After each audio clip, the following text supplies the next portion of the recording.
Ya en enero de 1974, justo después de los festejos del Año Nuevo, los países industriales fueron sacudidos por una crisis petrolífera sin precedentes.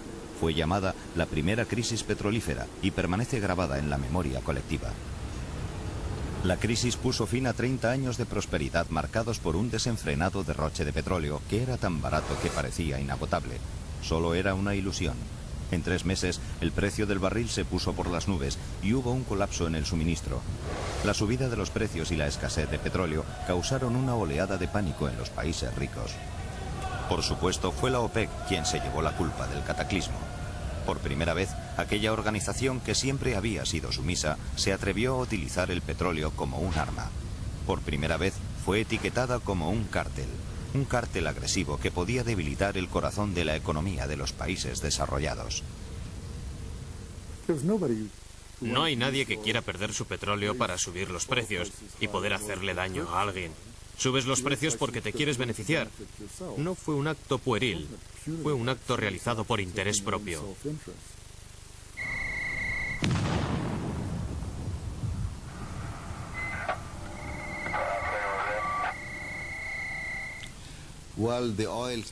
Las compañías petrolíferas se retiraron gustosas de la toma de decisiones para fijar el precio del petróleo.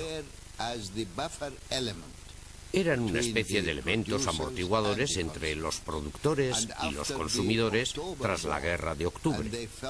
Y considerando que la tensión era demasiado alta, decidieron retirarse. Incluso se negaron a negociar el precio del petróleo con los productores. Sin embargo, un precio alto del petróleo es muy bueno para las compañías petrolíferas. Obtienen unos buenos beneficios. Y eso fue lo que sucedió. Y utilizaron sus enormes beneficios e inversiones para la investigación y desarrollo de fuentes de suministro alternativas. Los países industriales reaccionaron rápidamente ante la primera crisis petrolífera, cuyos efectos fueron, de hecho, psicológicos en su mayor parte. 4 años después, en 1978, parecía haberse restaurado el orden, y más todavía porque la producción se encontraba en su punto más álgido. Fue entonces cuando una revolución, seguida de una guerra, causó una segunda crisis petrolífera mucho más grave. Esta vez el epicentro de la crisis estaba en Irán, uno de los países de mayor producción de la OPEC. Todo empezó con una huelga laboral en la terminal petrolífera de Karg.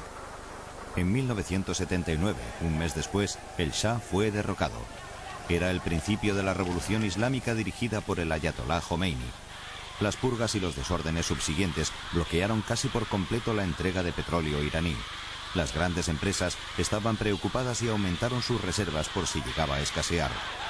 Hubo una renovada tensión en los mercados, y más todavía cuando los países más agresivos de la OPEC, Libia, Argelia e Irak, aprovechando la ocasión, intentaron subir los precios una vez más. Una de las propuestas que hice en la Comisión de Energía y que fue adoptada posteriormente fue un programa de reservas estratégicas y finalmente lo concertamos, pero solo nos decidimos a hacerlo tras la guerra del 73. Hasta el 73 la gente decía: no hay riesgo alguno de que corten el suministro de petróleo porque no se lo pueden beber, por lo que tienen que vendérnoslo. Lo único que podemos conseguir es petróleo de Canadá o de Venezuela, y podemos conseguirlo de Colombia y del hemisferio occidental. Canadá es una fuente segura, no hay duda alguna, ya que Canadá no puede vender su petróleo en ningún otro lugar porque sus oleoductos atraviesan la frontera y no se pueden desviar hacia ningún otro sitio.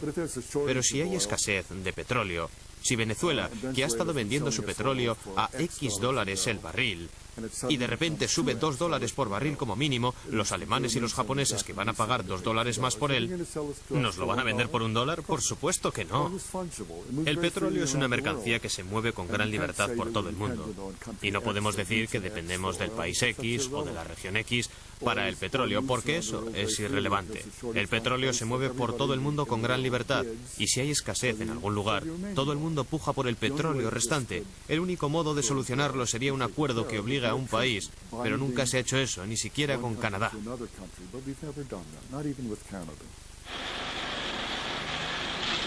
En 1980, la guerra entre Irán e Irak aceleró el proceso. Las tropas de Hussein invadieron Irán. Lo que se creía iba a ser un paseo duró 8 años y acabó con cientos de miles de bajas en ambos lados. Mientras la lucha seguía siendo tan encarnizada como lo había sido en los peores momentos de la Primera Guerra Mundial, cada país trataba de debilitar a su enemigo, destruyendo sus instalaciones petrolíferas.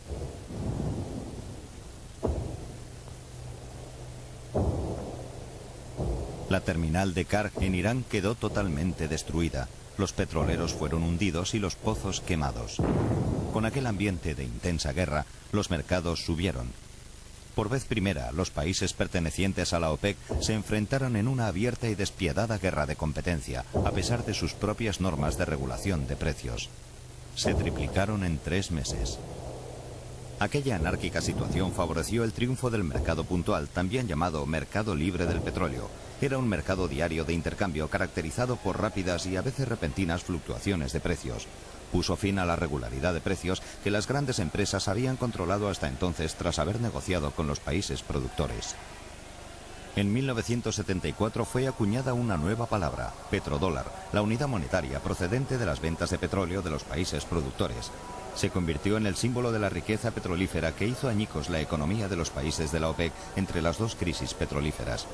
Aquella lluvia de petrodólares debida a la enorme subida de los precios representó para dichos países la oportunidad de hacer suyo el reto de Pérez Alfonso cuando soñaba con hacer del petróleo un medio de emancipación de los países del tercer mundo.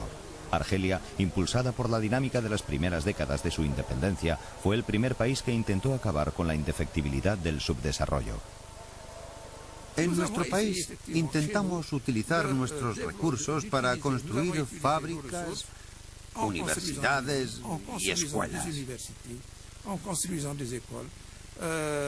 Tenemos que recordar cuál era la política de los años 70 y 80. Los niños iban a la escuela, las niñas iban a la escuela. Fue así como luchamos para salir del subdesarrollo a través de la educación y la industrialización. No fue solo por hacer cosas, sino para transformar al hombre. De ese modo los hombres estaban en contacto con las nuevas realidades y con una nueva tecnología que les permitía aprender y evolucionar. Saddam Hussein aprovechó mejor sus petrodólares que Boumediene en Argelia. De hecho, los empleó para lanzar un ambicioso programa para modernizar su país. Algo que, sin embargo, no parecía estar en contradicción con la implantación del peor régimen totalitario de nuestros tiempos. La situación era muy distinta en los poco poblados países del Golfo. Como poseían enormes reservas de petróleo, les permitían resolver rápidamente los problemas relacionados con el subdesarrollo, al menos desde un punto de vista material. El dinero fácil de los años 60 y 70 hizo que la clase dominante y el resto de la población, que recibía prestaciones de la seguridad social en su mayor parte, se orientara más hacia el ocio que hacia los negocios. Lo que también fue importante fue lo que llamaron el reciclaje de los petrodólares. De modo que Occidente pudiera tomar los petrodólares de las manos de los productores e invertirlos en la economía occidental. Y eso fue lo que ocurrió de todos modos. Los productores de petróleo, que al principio habían acumulado una enorme riqueza, empezaron a gastar mucho. Y no tenían una economía lo bastante buena para absorber aquello. La tasa de inflación subió mucho. Y lo que hicieron también fue unas cuantas cosas en infraestructuras. Carreteras, algunas universidades, pero no lo bastante buenas realmente. Y cosas de ese tipo. Por desgracia, no invirtieron lo suficiente en recursos humanos. Y cambiaron positivamente y cambiaron negativamente. Y cuando la gente consigue dinero tan fácilmente, pierde la musculatura.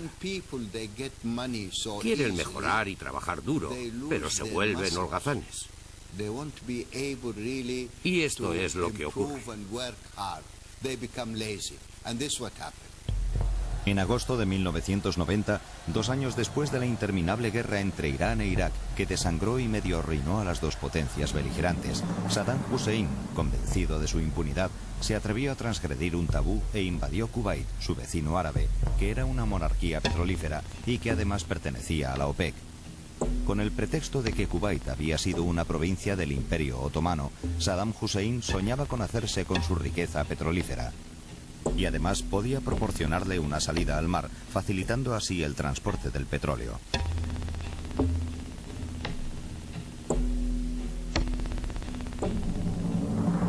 Después de una fácil conquista, una coalición militar internacional, bajo los auspicios de la ONU, tardó 100 horas en liberar a Kuwait durante la operación Tormenta del Desierto, en 1991. La guerra del Golfo terminó con el humo y las llamas de los 750 pozos petrolíferos kuwaitíes, incendiados por las tropas de Saddam Hussein. Fueron el oscuro augurio de una futura tragedia.